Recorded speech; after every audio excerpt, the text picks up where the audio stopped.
اعوذ باللہ من الشیطان الرجیم بسم اللہ الرحمن الرحیم۔ السلام علیکم 6 کلاس۔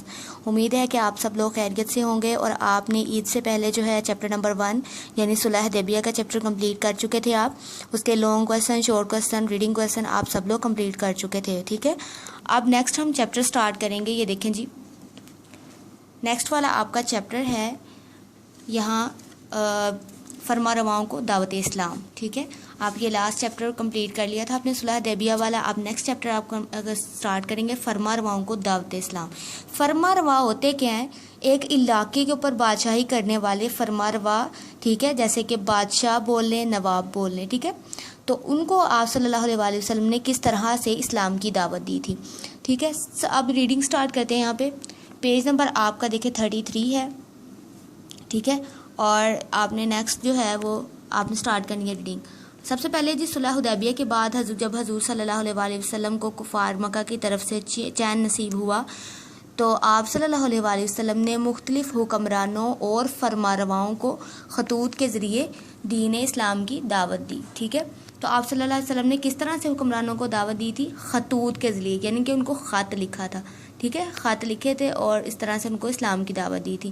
ان خطوط میں سے چند ایک یہ ہیں، یعنی کہ جو آپ صلی اللہ علیہ وسلم نے خطوط لکھے تھے ان میں سے چند خطوط جو ہیں وہ یہاں پہ لکھے ہوئے ہیں آپ کی بک کے اندر۔ سب سے پہلے قیصر روم کے نام خط، یعنی کہ جو روم کا بادشاہ تھا اس کے نام خط آپ نے لکھا۔ تو یہاں پہ خط کس طرح سے آپ نے رائٹ کیا؟ سب سے پہلے آپ نے کہا بسم اللہ الرحمن الرحیم، ٹھیک ہے۔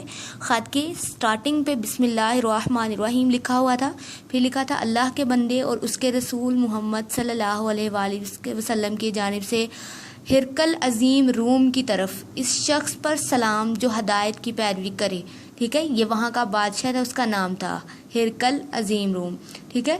اور جو ہدایت کی پیروی کرے، تم اسلام لاؤ سالم رہو گے، ٹھیک ہے، یعنی خوش رہو گے، ہدایت پاؤ گے۔ اسلام لاؤ، اللہ تعالیٰ تمہیں تمہارا اجر 2 بار دے گا، یعنی کہ تم جس طرح سے میری بات پہ عمل کرو گے تو اللہ تعالیٰ تمہیں 2 بار اجر دے گا۔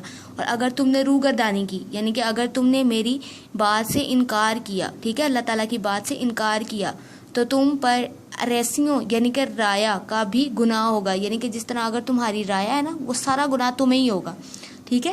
تو اے اہل کتاب، ایک ایسی بات کی طرف آؤ جو ہمارے اور تمہارے درمیان برابر ہے کہ ہم اللہ تعالیٰ کے سوا کسی اور کو رب نہ بنائیں، اس کے ساتھ کسی چیز کو شریک نہ کریں، ٹھیک ہے، یعنی کہ اس جیسا کسی کو نہ سمجھیں، ٹھیک ہے، اور نہ اللہ تعالیٰ کے سوا ہم اپنے میں سے کسی کو رب مانیں۔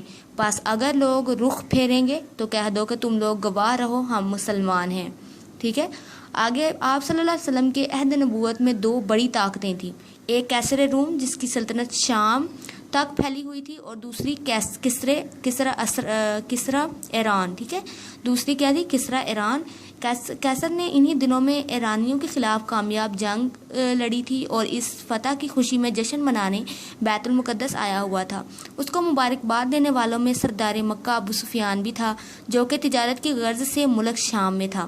جب حضور صلی اللہ علیہ وسلم کے قاصد یعنی کہ پیغام لے کر جانے والے حضرت دہیہ کلبی رضی اللہ تعالیٰ عنہ آپ صلی اللہ علیہ وسلم کا پیغام لے کر ہرقل قیصر روم کے دربار میں پہنچے تو ہرقل نے صورتحال معلوم کرنے کے لیے ابو سفیان کو بلایا، یعنی کہ ہرقل نے کہا یہ کیا معاملہ ہے، یہ دہیہ کلبی رضی اللہ تعالیٰ عنہ کیا کہہ رہے ہیں، کس چیز کا پیغام ہے، کیا سے ساری جو صورتحال تھی وہ معلوم کرنے کے لیے ابو سفیان کو بلایا تھا جو کہ سردار مکہ تھا، ٹھیک ہے۔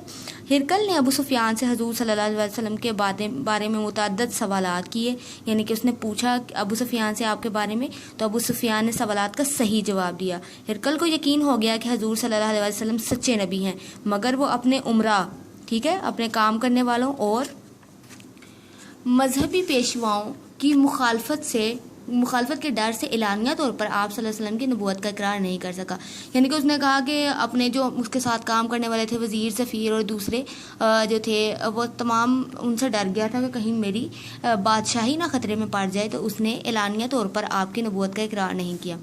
اچھا جی، کسرا ایران کیا تھا؟ کسرا ایران کے نام خط آپ نے لکھا۔ اس وقت ایران پر خسرو پرویز کی حکومت تھی، ٹھیک ہے، وہ حکمرانی تھی، وہ ایک مغرور شہنشاہ تھا، یعنی بہت غرور تھا اس کے اندر۔